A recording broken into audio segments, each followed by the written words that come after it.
Shalom shalom, nitwa Emile Israel, nkaba ndi umuririmbyi wa gospel na jenga n'uwo dukorana muri Linux TV kugira ngo tubashikirize kiganiro canke ivyo turiko turategura muri Ibuka event.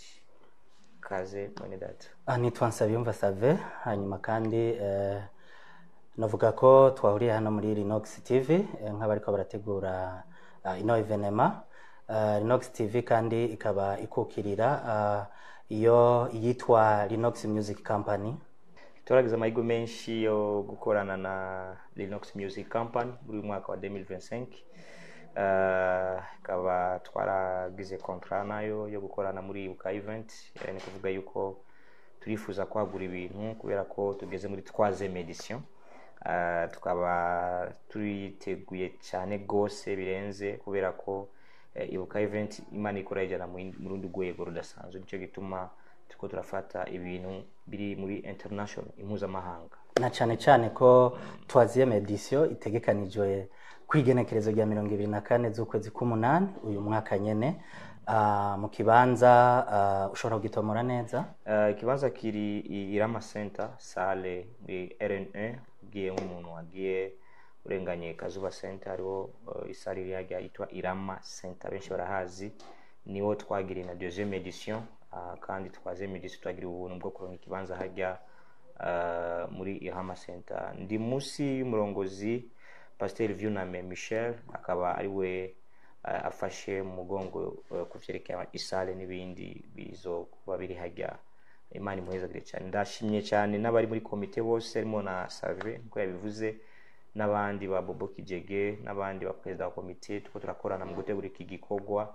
Iki gikorwa si gikorwa cha Emile wenyene Israel, ko nikorwa cy'u Burundi, cy'abarundi bose, cha East Africa, kandi turitegeye kwakira abantu bavuye muri Tanzania, muri Kenya, Congo DRC. Nk'umuririmbyi yarimvye indirimbo nashangazwa na rehema zako. Abari muri Tanzania, Worship Miracle Center irongowe na Pasteur Enoch Charles. Abari muri Kenya tuzoba turi kumwe n'abandi ba Kenya bashika kuri 4 bazoba bajenga mu gihugu, n'andi ma surprise menshi. Ariko nga mu gihugu tufise kandi abantu bahora dushigikira Apotre Apollinaire, n'abandi baririmvyi bose bo nga mu gihugu cyacu baba bari hajya kujya munsi. Nkuko kandi uhejeje kubivuga, na cyane ushimira umuvyeyi wawe agufashe umugongo akongera akaba ugutera intege muri ibi bikorwa byose uri kurategura. No kwibutsa ko kandi muri rusange twiteguye gushimira umuntu wese yoba yumva ko umutima wiwe wugurukiwe gushigikira kino kibazo bambe kino gikorwa, na cyane kugira ngo kigende neza gusumba uko twabiteguye. Iki gikorwa cha Ibuka event 3e edition kirimo Imana, kirimo umugisha, kubera ko tumaze gukora n'amamezo menshi. Ariko ubu tugiye gukora na Linux Music Company. Ni kuvuga yuko ni urundi rwego, azoba ama live streaming, azoba kandi na n'ibindi ntavuze ngavya surprise vyacu biko birategurwa.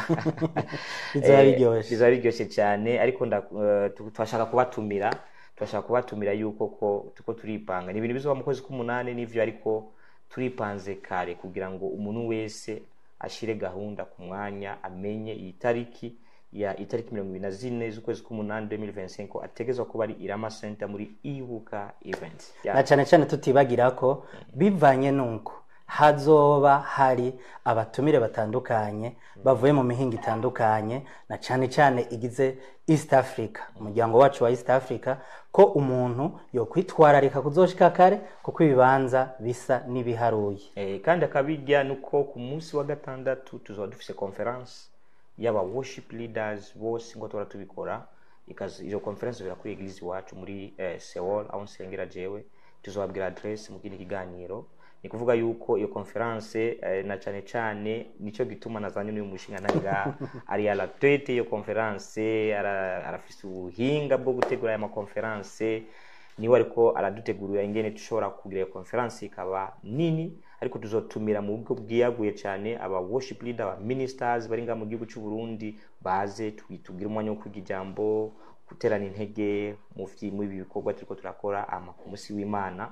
tubane nabo turiko turahimbaza. Ibuka event ni Kirundi, event ni Gicongereza, ariko ibuka mu yandi majambo ni kwibuka aho Imana yagukuye, ukibuka ivyo Imana yagukoreye, ukibuka n'ivyo wavuganye n'Imana, hama ukaza ukayishima. Nuko Imana ibahezagire cyane. Kaze mwene data.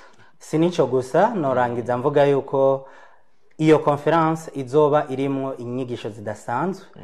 No tumirira buri mu worshiper canke buri muhimbaza Imana wese kwitegurira, na cane cyane ko azohakura ubumenyi n'ubuhinga bizomufasha kwibuka aho Imana yamukuye, kwibuka ivyo Imana yamukoreye, kwibuka ivyo Imana yamukoreye, hanyuma akibuka uko akwiye gushima Imana no kuworshipinga bikwiye. Akabijya rero muri ibuka event 2025 n'akantu kanezereje cyane umutima wanje mukozi w'Imana, niko twabonye yuko tuzoshira session yo kwifotoza. Apana ujya munsi wa ibuka, nikuvuga imbere yuko ibuka donc iba hazo umunsi twateguye ahantu abantu bifotoza ifoto ku buntu, agatwara ifoto yiwe amahoro kandi agashigikira igico gikorwa bice muri iyo foto.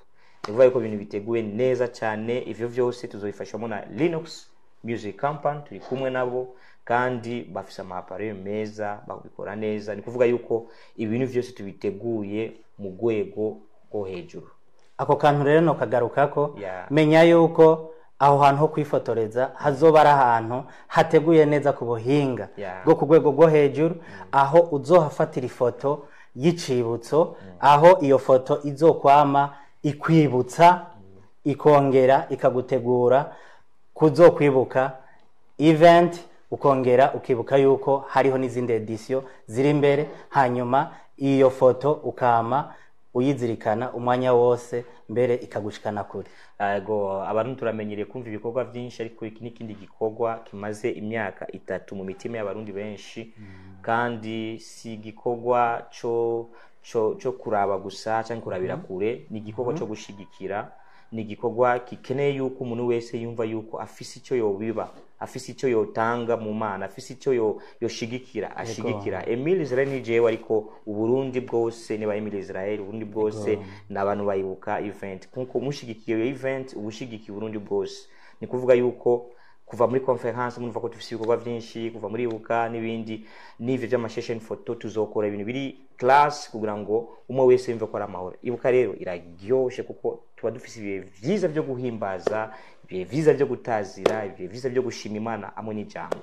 Imana ibahezagire cyane ku muntu wese yumva yuko afise umutima wo gusupportinga. Urashaka kwisupportinga muri kupartager link yawe ku bandi bantu, ukayisupportinga mu gupartager ibintu vyose Linux zo gumipartager, ukayipartager ku bandi kugira ngo twese hamwe tumviye inkuru ya ibuka event, kandi turiteguye kwakira abantu bose. Kwinjira izo bari free, ni 0 franc.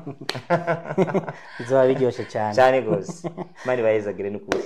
Merci Savye, merci turekeza. Namwe murakoze cyane. Yego. Ariko kandi nkibuza yuko ndiko ndaraba ku rutonde rw'ibizoba bihari, ni vyinshi nitwo bivugira nga, ariko reka tukutumirire wewe uri kurabona bijanye n'integuro z'iyi event.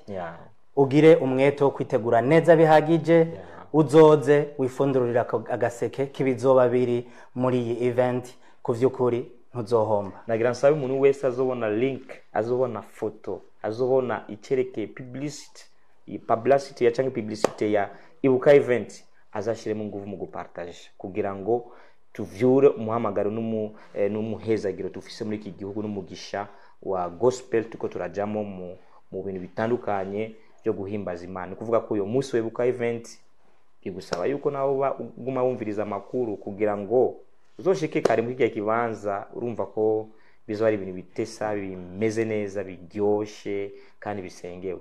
Merci beaucoup. Kandi usaba umuntu wese yumve yuko igikorwa ari ciwiwe, ibuka event ni ya twese, umwe wese arafisa Imana yamukuye. Imana ibahezagire cyane. Ariko nshaka bega hamwe hoba hari umuntu ashobora gushigikira, nariko nibaza ntiyo bigenza gute, ariko nibaza ko atakibazo kihari. Baraza kwa ari nimero ngaho, ari nimero za telefone ziri ngaho. Urabona hasi kuri iyo nuze ya Linux TV hari nimero za telefone ziwanje za Limikash na telefone yanje. Ni washaka gushigikira, urashaka kutwandikira ukatubwira ati numva no shigikira iki kandi Imana iraguhezagira. La fois passée deuxième édition twarabonye abantu benshi badushigikira, abari hanze y'igihugu baravuze ati nukuri iki gikorwa tuko turumva ko kurafasha abantu benshi baradushigikiye. Abari nga mu gihugu bamwe mwese kucyashoboye, ari abaje bazanye amazi, abazanye abaturingiye kuri Limikash, abarungise mu njira ya konte baratubaje inbox, baradushigikira kandi igikorwa barabonye ivyo twakoze baravuga ati nukuri n'ikindi gihe tuzoshigikira. Rero nk'uko babivuze mukozi Imana, ari nimero ziko ziraca ngaho ziwanje za telefone, ariho Limikash yanje, ariho nimero yanje ya WhatsApp. Kuvuga yuko ofisi cyo wokora ashaka kuja inbox kanshi kubari nga mu Burundi badashaka kuvugana byo birebire, ashaka kushigira aciye muri WhatsApp muri Limikash akanshigikira akavuga ati Emile Israel ndagushigikiye kuri Ibuka event kugira ngo bigende neza. Na cyane abarundi bari kwaragira umutima wo gushigikira. Iki gihe n'ukuri barabitahura si nka kera, ariko barabitahura gushigikira, bazi ko ibintu bitwara amafaranga menshi, bitwara uburyo bwinshi, bifise ikiguzi. Rero barashigikira kugira ngo ibintu bigende neza. Ico wokora cyose kizofasha iki gikorwa, ariko kandi ntuzo kwigera wicuza kubera Ibuka event powerful.